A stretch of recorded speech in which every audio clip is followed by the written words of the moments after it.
Hello, wonderful people. I'm Cindy James, and welcome to this moment in time where I get to do something that I am so happy to do. And that is to share the wisdom, the inspiration, and the relationship that I have with the man known as Wayne Dyer, Dr. Wayne Dyer. What an extraordinary human being. This incredible man who had left the realm a few years ago, skedaddled to the other side, as I like to say, has had such a profound impact on my life in all the most amazing ways. I'm a mom of 4 children, and they came like 2 years, 2 years, like, oops, 3.5 years. And I spent a lot of time taking care of young ones and carpooling. I used to joke that if I drove straight, I could go from Philly to Boston, but I just circled for 6 hours, going here, there, and everywhere. But what I would do when I had free time to myself was to read something inspirational. I just couldn't get enough of what this business of living is, of what the universal questions and answers are, and how I could be happier, healthier, and so could everyone and everything. So I don't remember the exact first moment that I came upon Wayne Dyer, but I think it was probably at Barnes and Noble's in the early 1990s or mid 1990s when I had gotten a babysitter. Whenever I got a babysitter and I had free time, I didn't have to run 10,000 errands. I would go to Barnes and Noble's and I would go to the self-help, philosophy, origins of religion, nutrition, health, and I would get a stack of books and I would get myself a decaf cafe mocha and sit in one of those big comfy chairs and just imbibe. I was so interested in the origins of religion and how did they become so segregated, and how could someone in search of a greater power and devoted to that kill one another? I mean, how could it be that how could like God become like Gollum's my precious? How could that happen? How could the Crusades happen? How could the Spanish Inquisition happen? How could the Holy Wars happen? How could holy be in front of war? It made no sense to me. And so I searched and searched. And when I was young, I remember back in the day, I would like to stay home from school. So my mom worked and my dad worked. This is now 11, 12 years old age. And I was living in Freehold, New Jersey. And I had the ability to give myself a fever in under a minute, so that I'm not putting a thermometer under a light bulb, but I could work myself up so that I would say that I wasn't feeling well. And my mom would come in, usually my mom, take my temperature, and lo and behold, 101, 102. And she would have to go to work and I'd stay home. And then poof, the fever is back. I want to tell you that karmically didn't serve me so well, because I think that there's just, karma is not punishment. It's a balancing of experiences. So you have this, you have that. And I think I had a lot of health issues for a long period of time to just kind of balance that. And what it has really brought me to, if I could give myself a fever in a minute because I wanted to stay home, could I give myself youth in a minute? Could I give myself vibrant health in a minute? Could I give myself pleasure in a minute? Yes, pleasure.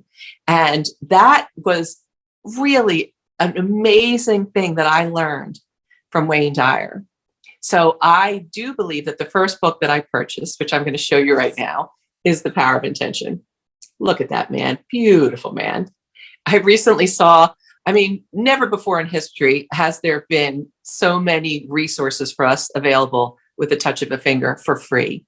YouTube is a veritable plethora of everything that exists that we can put out there. And there's this man named Evan Carmichael who does compilations of inspirational teachers.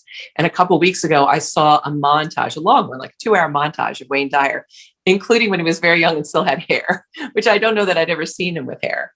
And it was just fascinating to see now how much what he said is so part of me that I don't even know that I learned it from him. Because I believe that Wayne Dyer has passed the baton to me, and I'm sure many others, but I loved that man. When he came on PBS and he was, doing the whole enchilada, that was the thing. You could get all of his stuff if you joined. I would join PBS, not so much about PBS, although my kids loved all those shows, is because I wanted every book. I wanted every CD. there was a CD set of his book, Excuses Be Gone. And I would put that in as I drove my children to the shore back and forth. And they would fuss sometimes, like, Mommy, no, no. And I remember one of them once saying, I didn't put it on. And they said, don't we have more of that to listen to? I mean, it was getting in, some like a osmosis. That was something I did as a child too. It made me nothing futs that someone could know something and I couldn't. Now, some might call that arrogant. I think it's just the awareness of the universal mind that we can all plug into. And that's what I tell students to do. If they're getting ready for a test, just literally plug into universal mind. It exists. We're connected to it. And you can call on the goddess Saraswati from the Hindu tradition to help you too, the goddess of learning, of new things, of wisdom. But I would sleep with things, trying to get osmosis under the pillow. And I still think that works because I have books all around me all the time. And so when I got The Power of Intention and I read that through, it was an epiphany, which isn't that a crazy great word? Let's say that again.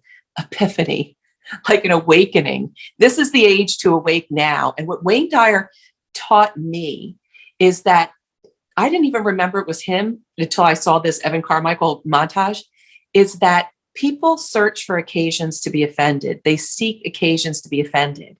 And when I was listening to that, I thought, oh, I remember when that hit for me. I was a young mom and I would go out with young mom friends.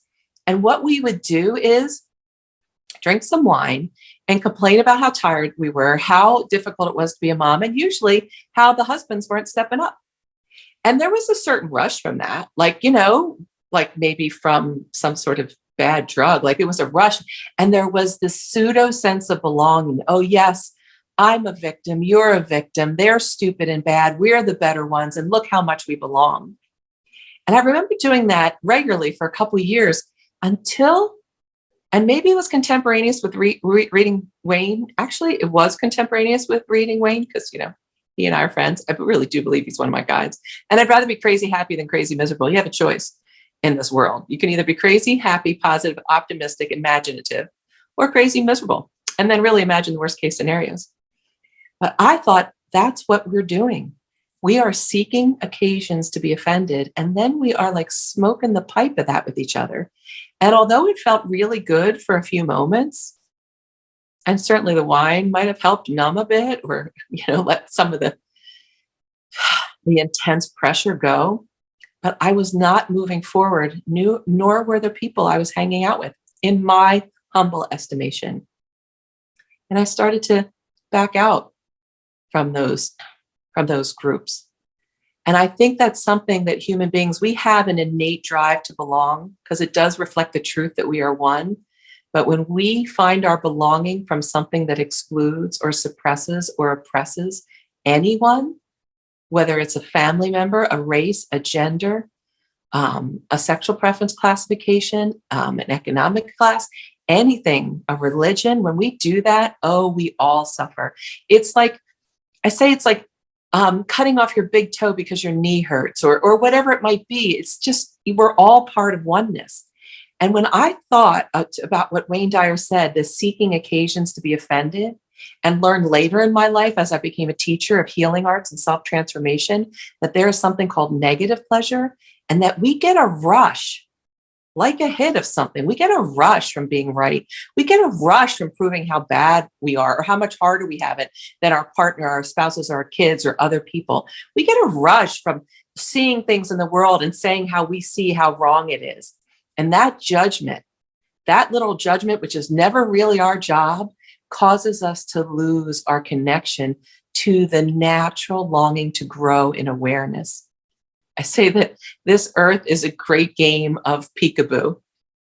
I'm in tea for it now. So let's say that Cindy is an infinite being having a temporary human experience, which is actually true. And she comes to earth and she forgets that she's a baby. Then it's like, where's Cindy? Where's Cindy? It's like, oh, there she is, peekaboo.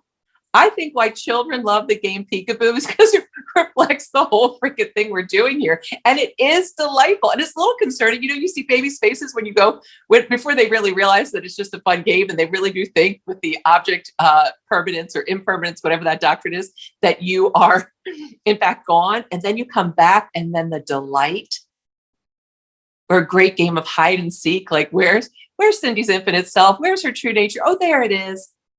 We cannot find that when we're seeking occasions to be offended. So I remember when I decided that I wanted to seek occasions to be delighted. I can tell you that's difficult in this world. You can be thought of as crazy. Can't you see how bad it is out there?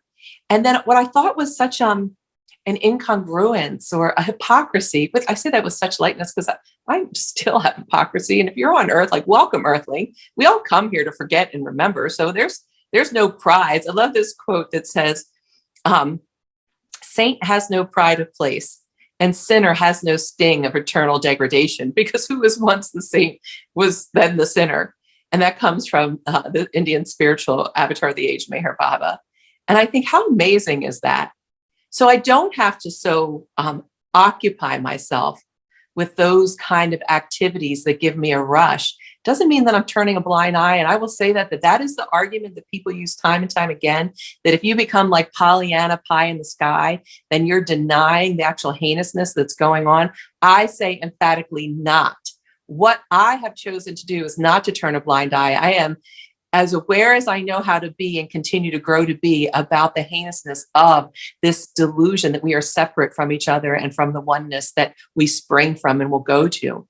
But I want to serve the healing of the originating cause of all of those symptoms.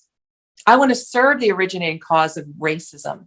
I mean, I thought about this, that I've listened to another wonderful man that I'll do a inspiring colleague session on, Neville Goddard, who's also incredibly inspired by Wayne Dyer, which I didn't even remember because I didn't even know that I thought of Neville Goddard until a year or two ago.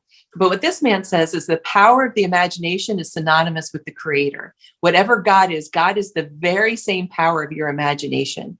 The same power that said, and let there be light, and there was light, and there was darkness, because there can't be light without darkness. I believe whatever all that is this latent force of love. And when that gets catalyzed, when the original whim or Big Bang, however you want to know that story, and who can actually know it unless you're a perfect master that has that awareness of everything. But when that happens, that poof happens, that's love in motion is light. And then light gets refracted into color and thing, and poof, here's Cindy Lou, and here are you, and here are the things, and here is even the paper that made this book, and here's this wonderful man, and there's the colors, and all of that kind of stuff that happens. So this man, this incredible human being, I was about to see him. I had just signed up to go see him in Hawaii, where he lived, for a workshop. When I got the news, and I believe it was in August of that year, I was definitely driving down the Jersey Shore. I was down the shore and I was driving. And I heard it. I don't know how I would hear it on the radio, that he had passed. And I cried because I missed the opportunity to be with him in the body. But what I know now from having so many people that I have loved so well, that have skedaddled to the other side, as I like to say, because death is not the end or the last act of a cruel or absent God. It's just a change of state. You go into non-physical and woo, yippee-ki-yay. It's not a bad thing. Neither seek death nor fear it.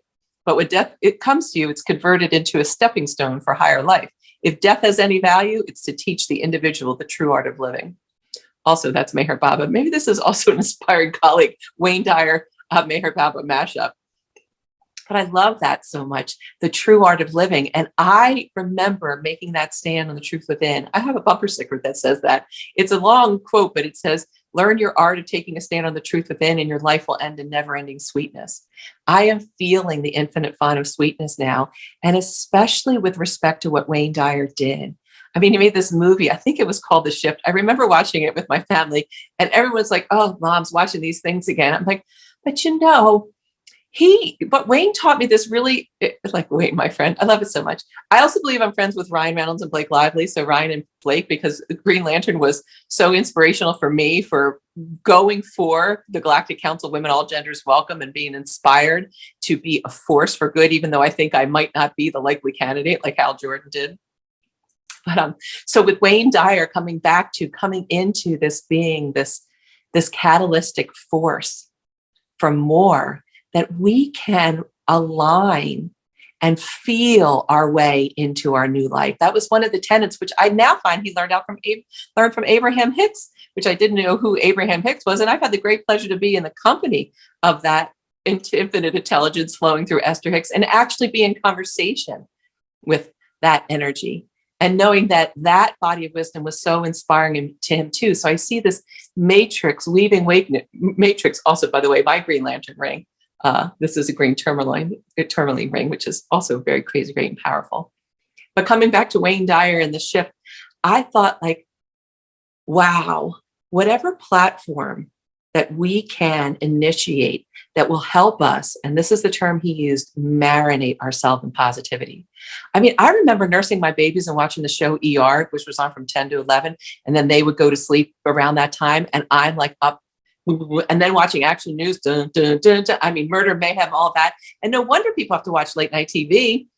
I think it's so much Johnny Carson back in the day and all of those people, because we needed some lightness before we went to sleep. And next thing you know, it's 1:30 and I'm up in the crack of dawn, or crack of ass, like a friend of mine would say, with the babies again. So I learned that what we want to do is marinate ourselves at the end of our day and the beginning of our day with positivity. So I'm going to bring this homage to my dear friend and colleague, Wayne Dyer, by doing an exercise that I like to call dialing for discourses. So I've read this book, I don't know how many times. As a matter of fact, the original book that I read, I've given away. This is a new one. I like to keep copies of my favorite books just to hand to people and just like, oh, here you have it. It's kind of how I feel about my shore house. I've always thought, just like in the Colors of the Wind song from Pocahontas, and yes, I understand there's a lot of, not good stuff about how we portray all of that. But I love the song that from Colors of the Wind. I used to sing it to my kids. You think you own whatever land you land on. The earth is just a dead thing you can claim. But I know every rock and tree and creature has a life, has a spirit, has a name. So now I was privileged to buy a home by the shore. I always kept it open because I thought, I don't own that beach area. I don't own the ocean. I don't own that townhouse that I have there. Like, as many people that can enjoy that, I would want to share that with them so they can marinate in that energy too. And I intend to do that for as long as I possibly can. So, dialing for discourses, you just randomly open it up. You can think a song, and then whatever it is. So right now, what I'm going to do is do a practice that I know how and have been blessed to cultivate with, is to connect with you and connect with everyone that will ever receive this, because we all are one. And then I'm going to just hold this by my heart and say, let this be a piece of wisdom coming from the greater, through Wayne Dyer, through me, to you, to radiate to everyone and everything, to uplift us, to elevate us, and give us the strength and power and love and courage and energy and hope and positivity and perspective and so much more we need to go through this time in humanity and to come out into a new golden age. Ooh la la. All right, Wayne, let's see.